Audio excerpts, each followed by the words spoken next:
Hi, friends, and welcome back to the Hippie Martha Hormone Hour. I'm Ashley, your host, and I want to start off by saying thank you for your patience.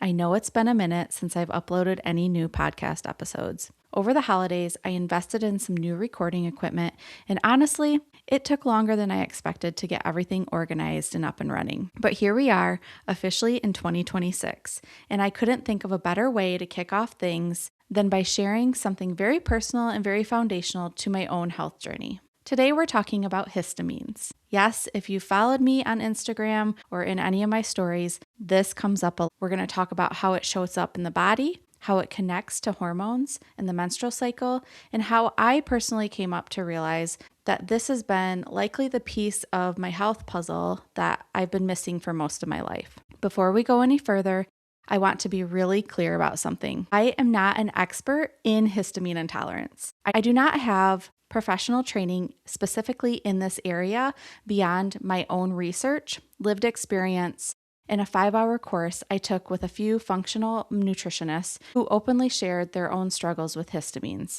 Now, what they described matched my experience almost exactly, including how they were able to break the cycle using dietary changes, lifestyle support, and targeted remedies. If you have a legitimate training in this space, or you know of someone who does, I would absolutely love to have you on the show.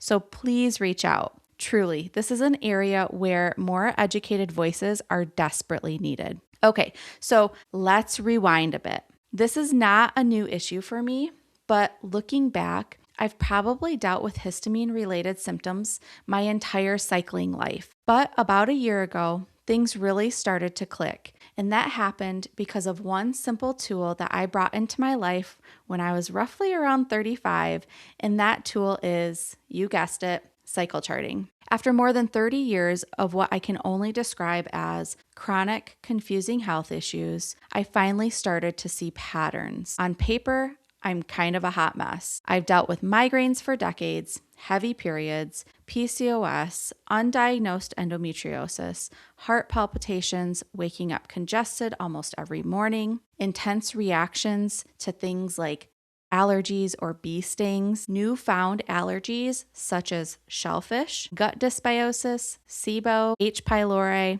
sciatica flares, thyroid dysregulation, fatty liver, and joint and back pain. And now, as I move into perimenopause, I had this moment of realization where I thought, okay, there's got to be something that can connect the dots here. I'll also be honest and say my primary care provider doesn't know any of this exists. Not because I'm hiding anything, but because I've primarily used alternative and integrative approaches to heal myself. And while I'm not 100% healed, I do believe that's due to a combination of internal and external factors that we'll kind of touch on later. So let's start with the basics. First off, what are histamines? It's a natural occurring chemical in the body. It plays several important roles. It's involved in immune responses.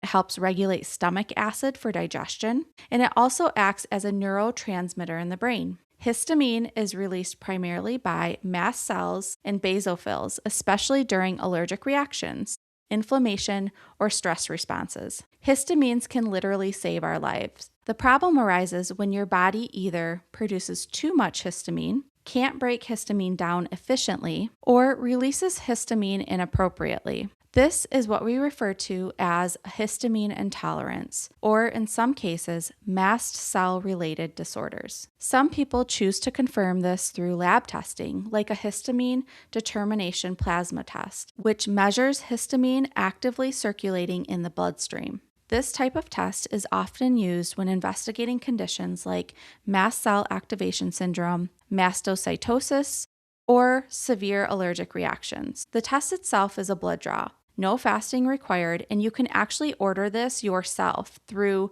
various labs across the United States. When you go in for the blood draw, there is no fasting required, though histamine-rich foods and antihistamines should be avoided for about 24 hours beforehand. And results usually come back within a week. But here's the thing. You can absolutely get tested, or you could go by symptoms like I did.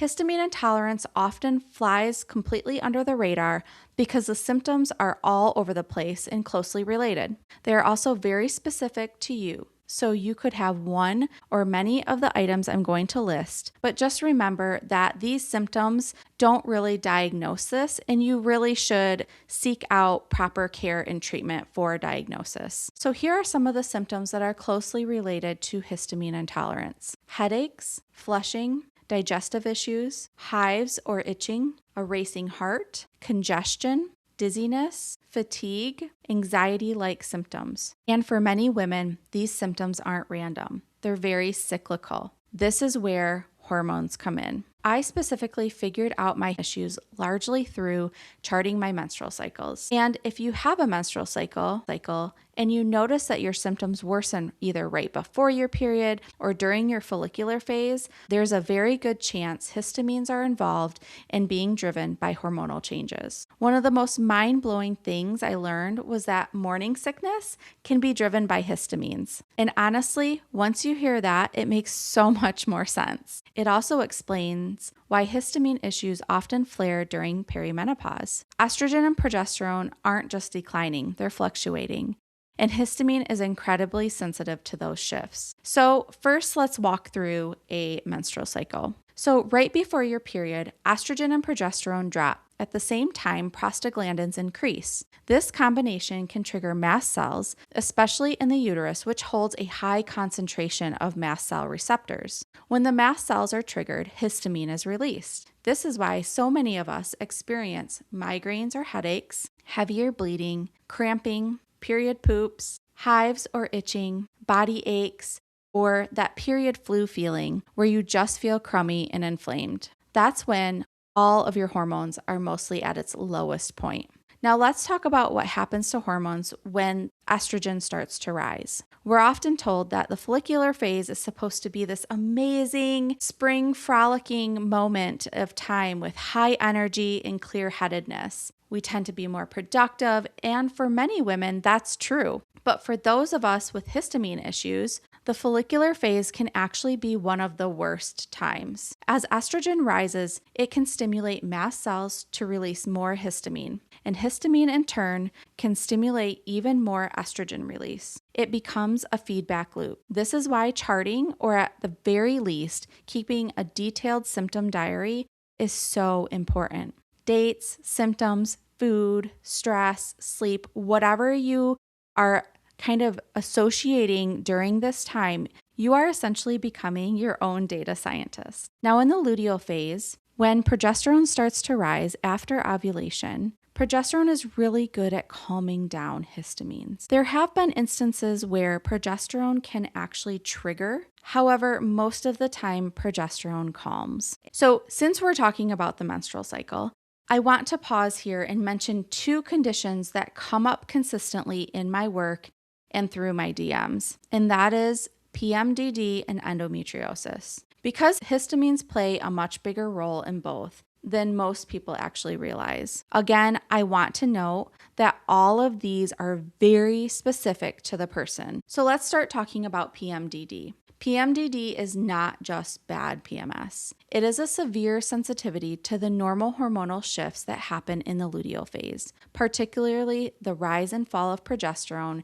and the withdrawal of estrogen right before your period. Here's where histamines come in. Histamines can actually worsen inflammation in the brain and nervous system, and it directly interacts with neurotransmitters like serotonin, dopamine, and GABA. This is why very high histamine states are often associated with anxiety, irritability, insomnia, rage, intrusive thoughts, and depression-like symptoms. During the luteal phase, progesterone is supposed to have a calming, stabilizing effect on the nervous system and mast cells. But if progesterone is low, not well utilized, dropping rapidly, or non-existent because you're not ovulating, which is actually very common in some cases, including those who have PCOS, mast cells can become more reactive. More mast cell activation means more histamine release. This helps explain why PMDD symptoms often feel sudden, intense, and very real, yet disappear when bleeding starts. It's not a character flaw, and it's not a mindset issue. It is literally biochemical sensitivity. I have noticed a little bit of a trend that I've been seeing on Instagram. That is, those who have PMDD will take antihistamines in their luteal phase. And while that's a good quick fix, it's not the end-all be-all solution. But in certain circumstances, it can be really life-saving, especially if you really are struggling with the effects of PMDD. Now, let's talk about endometriosis. Endometriosis is an inflammatory condition, and mast cells are heavily involved in inflammatory signaling. Research has shown that endometrial lesions contain higher concentrations of mast cells, and those mast cells release histamine, cytokines, and other inflammatory mediators, as well as estrogen. Histamines increase estrogen activity, and estrogen increases histamine release. So again, we see this feedback loop of where it just keeps going and going. You have high estrogen, you have high histamines, you have high histamines, you have high estrogen, and it just goes round and round until you break the circle. This is one reason why endometriosis pain often worsens right before your period, around ovulation, or during times of high estrogen or estrogen dominance, such as if you're not ovulating. Histamine also increases prostaglandin production, which can intensify cramping, pelvic pain, bowel symptoms, and that deep inflammatory ache that many people with endo describe. When you combine histamine intolerance with endometriosis, it can often amplify symptoms, such as severe cramps, heavy bleeding, pelvic and lower back pain, GI distress around the cycle, fatigue and brain fog, and even collapsing lungs. Endometriosis and PMDD are no joke. If you suspect you have one of these diagnoses, I highly recommend working with a specialist. And if you haven't listened to my previous episode on endometriosis, I highly recommend listening to that. There's so much great information in there. I have yet to do one about PMDD, but I think this is just the beginning. The nervous system is often taking a double hit when you have endometriosis and PMDD. Inflammation plus neurotransmitter disruption can just equal a lot of discomfort. This is why so many people with PMDD or endometriosis say things like, I feel like I'm allergic to my own hormones, or my body turns on me before my period. I feel like a different person for half of the month. That experience is totally valid. Understanding the histamine hormone connection doesn't magically fix everything, but it does give you a clear map. It helps explain why symptom tracking, cycle awareness, gut support, nervous system regulation, and reducing histamine load can make such a difference, especially when timed to your cycle. Again, this isn't about labeling yourself or self-diagnosing. It's about understanding your patterns so you can work with your body instead of feeling blindsided by it every single month. Now, let's layer in perimenopause. So, I am currently 41 years old, and I have noticed an uptick in these signs of histamine intolerance. As I said, progesterone is naturally calming and stabilizing to mast cells. Progesterone is one of the main hormones that begins to decline during perimenopause, and unfortunately, that protective effect weakens. This leaves histamine activity less buffered, which is why many women suddenly develop new allergies, food reactions, anxiety, insomnia, or migraines in midlife. It is not in your head.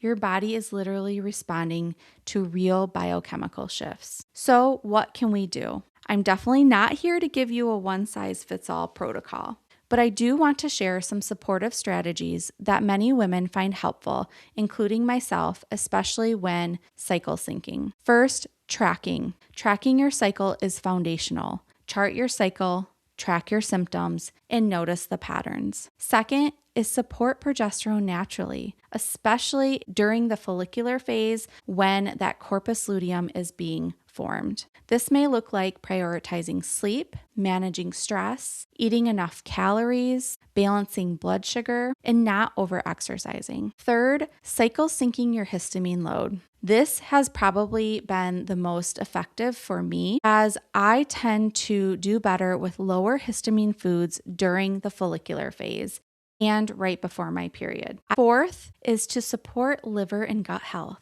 The enzyme DAO breaks down histamine and is produced in the gut, specifically the small intestines, kidneys, and placenta. Dysbiosis definitely matters here. So if you think that your gut is the weakest link, it probably is, and that's a great place to start working on. And finally, reduce overall inflammatory load. This includes stress, poor sleep, blood sugar swings, and environmental triggers. It's not about perfection, it is about awareness and doing the best you can at the time that you have. Understanding histamines was one of the biggest missing links in my health journey. And my hope is that by sharing this, it helps you start connecting your own dots. You don't have to suffer.